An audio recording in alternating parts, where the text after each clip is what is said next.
Olá, estamos aqui no segundo episódio do Direito Cast. Hoje com o nosso convidado, Rodrigo Dondossola. Ele que é corretor há mais de 10 anos. Rodrigo, seja bem-vindo. Obrigado, Aline. Agradeço a oportunidade de estar aqui contigo gravando esse podcast e ajudando a esclarecer as dúvidas do nosso pessoal, né? Então, Rodrigo, nos conte um pouquinho como que começou essa questão de corretor de imóveis na área imobiliária. Eu sempre gostei muito de trabalhar com imóveis, né? Sempre foi uma área que me chamou muito a atenção. Embora eu trabalhei durante anos num ramo onde que não tinha nada a ver com vendas, né? Há uns 10 anos atrás, aproximadamente, eu tive a oportunidade de conhecer uma imobiliária aqui da nossa cidade mesmo e ingressei meus trabalhos com eles.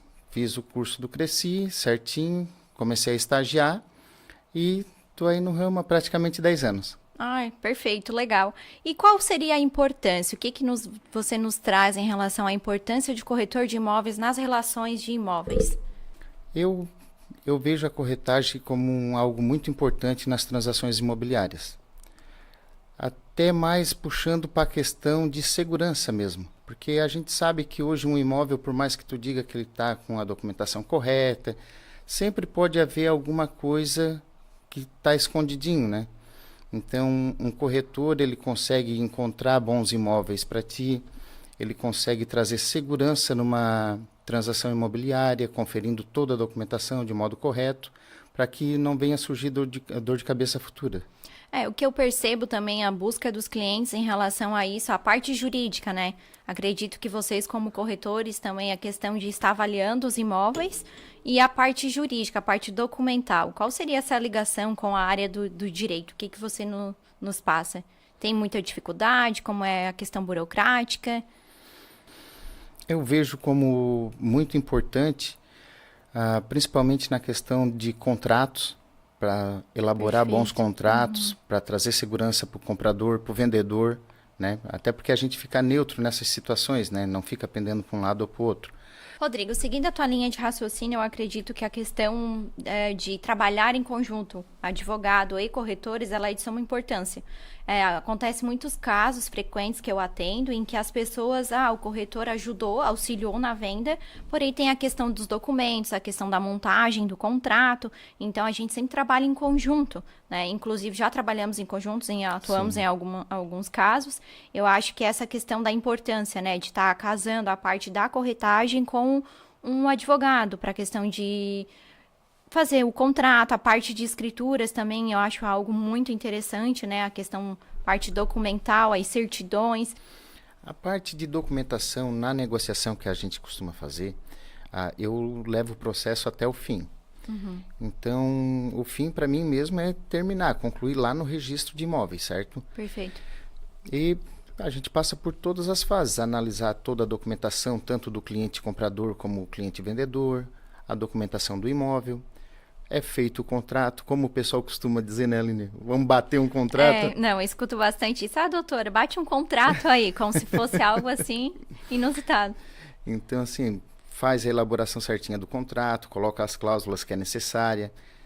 Depois desse ponto, encaminhamos para a escritura, onde é pago também as taxas do município, do estado, tudo certinho. E, por fim, leva a registro. Quando está registrado tudo certinho, aí é que eu dou por encerrado toda a negociação. Perfeito. Outra questão também que eu acho bem importante é o regime de bens. Não sei se já chegou a acontecer alguma situação com vocês, corretores, quando estão efetuando alguma venda ou compra de imóveis, em questão de negociação. Como que se dá essas questões? Não sei se você já passou por isso. Já passei algumas vezes por isso. O casal normalmente não leva em conta o regime de bens em que eles estão casados. Então, quando chega na hora de comprar um imóvel ou vender, isso conta muito. Até porque tem muitas pessoas em regime, como um regime de comunhão universal de bens. A pessoa faz o casamento, está tudo ok, pouco demora, vai negociar um imóvel e daí sim vai perceber que não fez o registro do pacto. Então, isso é bem recorrente, acontece bastante. Sim. Perfeito. Tanto para casais onde tem a comunhão universal de bens, como para aqueles que têm a separação total de bens, que também precisa ser feito o pacto. Quando chega nesse ponto aí, normalmente trava porque não foi levado o pacto a registro. E hoje em dia, se nós fôssemos analisar, então essa questão dos regimes de bens é o que mais emperra na hora de fazer uma negociação. Você acredita que seria isso? Acontece bastante. Com grande frequência ou não? São casos... São casos à parte, porque assim, Sim. eu vejo que hoje das pessoas que já seguem com casadas certinho, a grande maioria faz naquela comunhão parcial de bens. Sim, E na parcial, o regime então, mais utilizado. isso, é o regime mais utilizado, então não tem tanto essa questão de estar com um pacto, estar registrando o pacto, mas o pessoal que precisa normalmente não tem. Ah, perfeito. Então fica aí um alerta, né, aos nossos ouvintes, querendo ou não, sempre prestar atenção em relação à questão dos regimes de bens para fins de qualquer efetuar alguma venda ou compra, para a documentação estar correta. Rodrigo, outra questão também que eu acho bem pertinente é a questão do registro, né? A gente sabe que hoje em dia quem não registra não é dono, temos essa lei, tem a lei de registros públicos. Como que funciona essa questão para vocês no âmbito da corretagem? Como nós já tinha até conversado alguma coisa a respeito, eu levo sempre a negociação até o fim, né? Até o registro. E eu vejo que o pessoal da nossa região aqui, pelo menos, eles acreditam que com a escritura em mãos está finalizada a documentação do imóvel. E a gente sabe que não é assim. Então, infelizmente. a escritura é um meio para chegar no registro, né? Ela é o instrumento para oficializar aquilo ali, sendo que é necessário registrar, né? Isso mesmo. Mas a grande maioria pensa que é o fim. Está escriturado, está tudo ok. E não, a escritura pública é um documento muito importante na negociação, porém precisa ser levada a registro. Perfeito. Então, eu acredito que nós temos que manter essa conscientização do pessoal e que eles possam entender que não é só apenas a escritura, né? Sim, a parte de levar a registro, de registrar, até porque tem a qualificação do imóvel, tem a qualificação pessoal deles, tem a questão de averbação de pacto, se existir, né? Averbação de cadastro também. É o que vai trazer segurança, né? O registro é o que vai dar segurança na transação, na compra desse imóvel. E lembrando também das negativas que são necessárias, né? Exatamente. Porque muita gente pensa que simplesmente por estar escriturado, por estar registrado, está tudo ok. E não é assim. Já aconteceu casos em que as pessoas tinham pendências, né? E vamos supor que a pessoa comprou o imóvel, o cliente adquiriu de boa fé aquele imóvel, porém não se atentou às certidões e tivemos que entrar com a ação, porque querendo ou não ele teve que sair do imóvel, perdeu o imóvel, entrou em penhora, então acredito que isso é de suma importância, né? É de grande importância mesmo, Aline. Eu até lembro de uma história que aconteceu comigo há algum tempo atrás, em que eu atendi uma senhora já viúva, estava adoentada. Ela era viúva há mais ou menos já uns 10 anos. E o único apartamento que ela tinha, ela me pediu para colocar à venda. Perfeito. Eu comecei a trabalhar a venda do apartamento dela, reuni toda a documentação.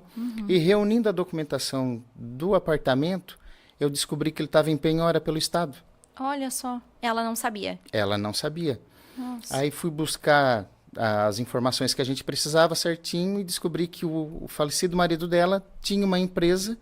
Ele faleceu, não foi dado baixa nessa empresa. O único bem que a família tinha no momento era aquele imóvel e estava entrando com penhora no imóvel para pagar as despesas do Estado. Aí, com essa descoberta, eu já estava com uma negociação em andamento, consegui regularizar toda a documentação do apartamento para essa senhora e dar sequência na negociação. Perfeito, olha só. Mas foi nesse ponto que a gente descobriu... Exatamente, por isso que a gente sempre indica, né? Imita as certidões, tira tudo certinho, analise, certidão de CPF, né? CNPJ, se for proprietário, for uma pessoa jurídica ou física do imóvel, porque isso é muito importante, né? Igual neste caso que o Rodrigo nos trouxe, querendo ou não, se não fosse a análise dessas certidões, né? Não teríamos aí conseguido fazer toda a transferência do imóvel e se concretizar a venda, que era o desejo da cliente dele. É isso mesmo. Rodrigo, a gente sabe que por conta da falsa sensação de economia das pessoas, elas acabam não contratando a parte de corretagem ou até mesmo a parte da assessoria jurídica de um advogado para fins de negociações de imóveis. O que você acha na sua visão em relação a essa situação? Aline, eu vejo isso como uma falsa ideia de economia. Porque, puxando um pouco para a minha área, A gente está envolvido no mercado, conhece o desenvolvimento da cidade, para que lado está crescendo ou não. Às vezes a pessoa quer fazer um investimento no imóvel pensando mais no lado investimento mesmo, não moradia, Sim. sabe? Então, tu sabe para que lado a cidade está desenvolvendo, o que precisa de documentação naquela região, né? Perfeito. Vai conseguir trazer ganhos para a pessoa que está adquirindo o imóvel nessa região. Também o lado de segurança, onde envolve documentações. Existem vários pontos onde une o corretor e o direito para auxiliar num processo de compra e venda de um imóvel. E quando a pessoa pensa em fugir dessa etapa, né? Eu consigo fazer, vai correr um grande risco.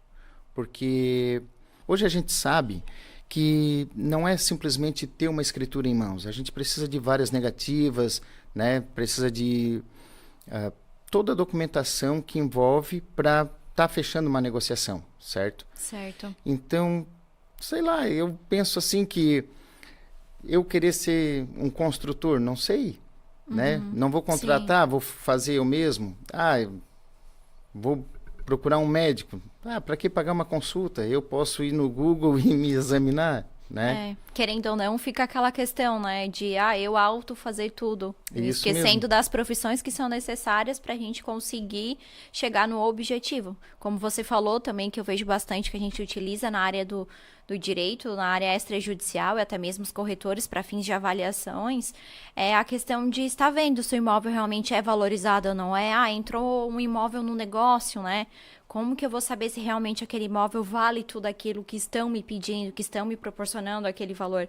Eu acredito que essa parte também da área de vocês, ela é muito válida e muito importante para que a gente também possa estar fazendo negócios e estar auxiliando também na parte jurídica em relação a isso. Sim, as avaliações também são muito importantes. Também conta pela obra que está em cima do terreno, pela localização do terreno. A gente faz um estudo todo em volta, né? Não é simplesmente, eu acho que vale. Não é assim que funciona, perfeito. né? É feito todo um estudo, então, É feito sobre todo um estudo da região para chegar num ponto e dizer assim, o valor desse imóvel é X. Perfeito, entendi. Então, Então só para deixar claro aqui para os nossos ouvintes, né, a questão, querendo ou não, da avaliação dos imóveis, é feito todo um estudo para que se possa chegar àquele valor, né? Isso mesmo. Rodrigo, no decorrer dessa semana no Instagram surgiu algumas perguntas. Gostaria de ver contigo se tu pode estar nos explicando como que funciona essa questão da avaliação do imóvel em si. Como que se dá para chegar no valor? Certo. A questão de avaliação do imóvel, eu começo particularmente já pegando a região em que esse imóvel está inserido. Perfeito. Certo?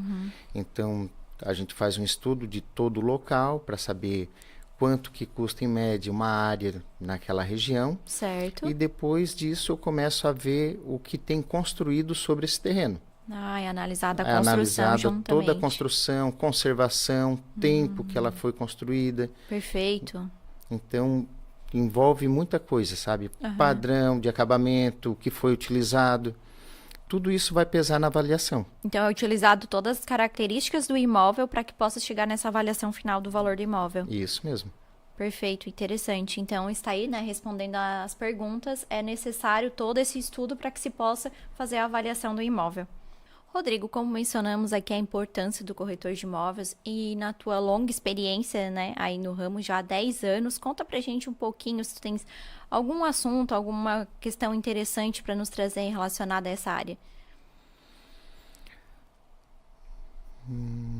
Algo interessante. Ou alguma história, algo que foi bem marcante no decorrer desse tempo. Eu passei uma experiência interessante. Eu passei uma experiência com uma negociação que eu estava fazendo de alguns terrenos aqui no município vizinho. E toda a documentação correta, vinha de uma família com alguns herdeiros. Comecei essa negociação com 36 herdeiros. Nossa, bastante pessoas. Bastante pessoas. E se tratava de 3 terrenos. E a família simplesmente queria negociar os 3 terrenos se fosse junto. Não ia vender casados, de forma venda casada. individual. Perfeito. Então, consegui o comprador. Fizemos toda a negociação, certinho no tabelionato. Estava tudo ok. Só que no decorrer dessa negociação Sim. veio faltar algumas pessoas. Falecimento. Isso mesmo. Então, Fazer o inventário. foi fazendo inventário e assim, algo que era para concluir em torno de 40, 50 dias, Sim. se estendeu para 1 ano e 2 meses. Olha só. Porque daí começou a unir documentação dentro do município que a gente estava negociando. Os terrenos pertenciam ao município do lado. Tinha pessoas dessa família que tinham o pacto registrado em cidades mais longe. Eu tive que estar indo buscar. Entendi. Então, assim, se tornou bem moroso mesmo. Eu sei que para dar por registrado os 3 terrenos certinho, levou 1 ano e 2 meses. Olha só, mas a maioria das questões resolutivas que foi necessário foi por questão de estar falecendo algum dos entes ali, participantes do... Isso mesmo, eu lembro que nessa negociação nós começamos com 36 herdeiros e concluímos com 43. Nossa, olha só, então, pessoal, né, a importância de estar trabalhando em conjunto com corretores de imóveis, advogados. Nessa situação do Rodrigo, como a gente pode perceber, ele precisou de um advogado para estar fazendo o inventário e, querendo ou não, começou com 36 pessoas e depois... Vendedores, né? Vendedores e depois alterou por conta do inventário. Registrando o inventário, conseguiram prosseguir com a escritura de compra e venda para fazer a transferência. Isso mesmo. E não foi só... É que, assim, acrescentou de modo gradativo, né? De 36 passou para 38 ou 39, depois passou para 41 e depois passou para 43 herdeiros. Tudo isso foi se dando por conta de inventários, pessoas que foram falecendo no decorrer do tempo. Então, assim, como a gente sempre procura estar se capacitando e melhorando para sempre estar passando segurança e dar um melhor atendimento para as pessoas que nos procuram, eu sempre deixo meu contato sempre livre, tá? Para qualquer pessoa que peça, seja para compra de um imóvel ou simplesmente para tirar alguma dúvida de algo que está acontecendo, às vezes com ele, às vezes com alguém próximo à pessoa, que isso acontece bastante. Ah, Rodrigo, e aquela situação assim, porque tem um primo meu que está passando por isso. Sim. Então, a gente está sempre pronto para ajudar, na verdade, né? E em meio a isso, né, Deus vai abençoando, alguns negócios acontecem, né? Pessoas nos indicam, começando a partir de uma dúvida, vai lá, começa a ter credibilidade, e realmente a gente busca para isso, né? A questão da indicação, né? O boca a boca também, o trabalho bem feito, né? Bem elaborado, bem feito, bem entregue, a questão da parte da atenção também ao cliente. Rodrigo, trabalhando nesse meio das negociações e emissões de certidões, né, juntamente nós que trabalhamos nessa área, eu na parte jurídica, porque querendo ou não, a gente sempre auxilia em questão de escrituras, você na parte negocial dos imóveis. Como que funciona a questão dos trâmites, né? Não sei como que você vê essa questão em relação às prefeituras, né? Estamos localizados em cidades pequenas aqui, querendo ou não, cada prefeitura tem o seu entendimento, a sua forma de estar trabalhando. Você vê que tem algum empecilho, é algo difícil de estar retirando, emitindo essa documentação para a parte de montagem da escritura em si? Com relação aos documentos, o que a gente usa, né? O que precisa realmente é sempre as mesmas coisas, né? Sim. Mas... existe diferença na entrega dos trabalhos de cada prefeitura. Tem prefeituras aqui da nossa região que estão mais atualizadas, então tu consegue estar, às vezes até recebendo por e-mail, né? Por meio digital, algum tipo de documento que tu precisa. Certo. E outras não, tem que estar se deslocando, tem que estar pagando por esses documentos, coisa que acho bem interessante isso. Prefeituras vizinhas aqui da nossa região, uma cobra pelo mesmo serviço que a outra entrega gratuitamente, né? Então, tem algumas diferenças no serviço entregue pelas prefeituras. E tu acha que isso acaba atrapalhando ou prejudicando algumas negociações? Às vezes acaba atrasando, sim. Acaba atrasando. Até porque, normalmente, as prefeituras que cobram por certos documentos que a gente precisa, elas pedem um tempo para isso também. Querendo ou não, tem um prazo para entrega, né? Acaba atrasando a negociação.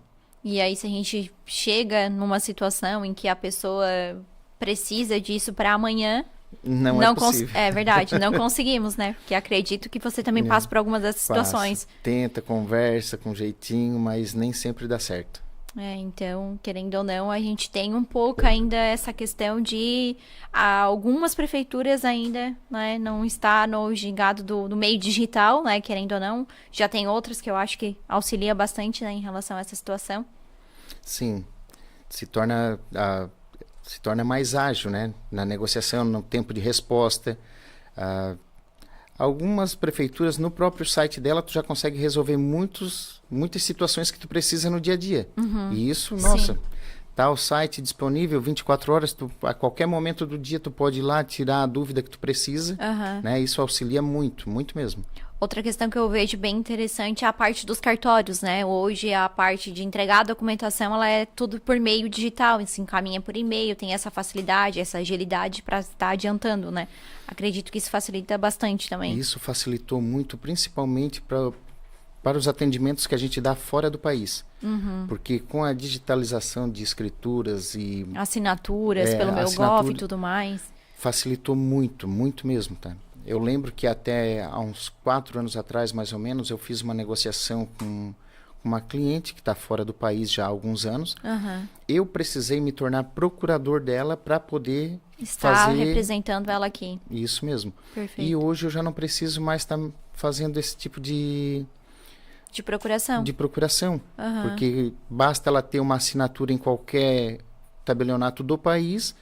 O e-notariado, né? Isso mesmo. Utilizamos bastante. Eu também tenho assinatura no e-notariado. A gente utiliza bastante para todos os fins, querendo ou não, da área jurídica extrajudicial, né? Inclusive, essa semana eu entrei numa nova negociação onde um dos envolvidos também se encontra fora do país. A princípio, ele estava pensando em todo aquele meio tradicional e procurar consulado. Para fazer procuração, traduzir. Tudo. Eu disse, não, eu disse, esquece tudo isso. Então. Esquece tudo isso e vem comigo agora. Daí comecei a explicar para ele todo o processo, ele ficou maravilhado, ele disse, não, tranquilo, Rodrigo. Ai, que bom. E como sempre tem né, algo a mais que a gente tem que estar fazendo. E ele, por estar algum tempo já fora do país, o CPF dele deu uma travadinha por ele não estar votando. Entendi. Então, assim, vê, uma coisinha prova tão de simples... vida, a questão do voto e tudo mais. Uma coisa tão simples, quando vai levar para a documentação de registro, coisa assim, acaba... a gente não acha que nunca vai acontecer, mas é sempre bom ter toda a documentação sempre atualizada, né? Exatamente. Rodrigo, e atualmente como que está o mercado imobiliário? Questão de compra e venda de imóveis, a questão de negociações? Aline, puxando hoje aqui para a nossa região, o mercado que eu estou atuando, eu, no início do ano, estava mais tranquilo, vamos dizer assim, né? Sim, engatinhando, começando. Isso. Até porque o pessoal vem de férias, né? Então, dá bastante movimento no mercado imobiliário, mas relacionado a imóveis na praia. Puxando para a cidade, normalmente, final de fevereiro, início de março, começa a aquecer. Entendi. Né? E esse ano foi um pouquinho diferente, pelo menos falando, né, do mercado que eu atuo, na região que eu tô, mas já vejo que está normalizando. Tá bem tranquilo mesmo, tem bastante negociações acontecendo. Sim, inclusive, até tem uma notícia boa, teve imóveis que foram lançados aqui na nossa região, onde teve uma procura muito grande mesmo. Perfeito, interessante, legal. E foi, assim... Estou comentando dessa forma porque nos surpreendeu, sabe? Sim. Já fazia algum tempo que eu não via isso acontecer aqui perto. Já participei de lançamentos na região de Tubarão, onde num sábado de manhã a gente conseguiu vender 143 terrenos num único empreendimento. Bastante. Foi feito toda uma campanha, tudo certinho, né? Então, foi uma experiência muito bacana mesmo. E há uns 3 anos atrás, eu tinha participado de uma outra situação semelhante a essa. Sim. Não chegou a todo esse volume de venda, mas foi um volume muito grande também. E agora, nesse ano, teve um lançamento aqui também de um loteamento, onde teve um fluxo muito grande de vendas. Olha só que legal, né? Querendo ou não, o mercado imobiliário, então, está em movimento. continua aquecido na nossa região. Ai, que bom, Isso, porque graças... no meio da pandemia, acredito que vocês também tenham sentido, né, essa questão. No início, sim, no início, Aline. né? No início, sim. No início, todo mundo ficou receoso, né, com o Sim. que ia acontecer ou não. Mas, com o passar do tempo, o pessoal começou a se soltar de novo e o mercado voltou ao normal. Ai, que bom, perfeito. Aproveitando que hoje, no dia da gravação, é o dia do corretor de imóveis, gostaria de parabenizar, né, por essa grande profissão, por estar a dispor de estar ajudando as pessoas. E estamos encaminhando aí, encerrando mais um podcast. Gostaria de pedir para você deixar os seus contatos. Agradeço, Aline, agradeço bastante pela oportunidade, né, para nós estar aqui trocando essa ideia e esclarecendo também o pessoal que tem a dúvida com relação às transações de imóveis, né. E contato, posso estar deixando meu telefone? Pode, sim, fica à vontade. Então, para você que tem alguma dúvida, quiser entrar em contato através de uma ligação do WhatsApp, é só procurar pelo corretor Rodrigo Dondossola, o telefone é 999175144, e também pelas redes sociais, né? O meu arroba é Rodrigo Dondossola. Chegamos ao final desse segundo podcast. Gostaria de agradecer a sua atenção e continuar nos seguindo nas redes sociais. Segue lá e confira as dicas e informações da área do direito. Um abraço e até o próximo.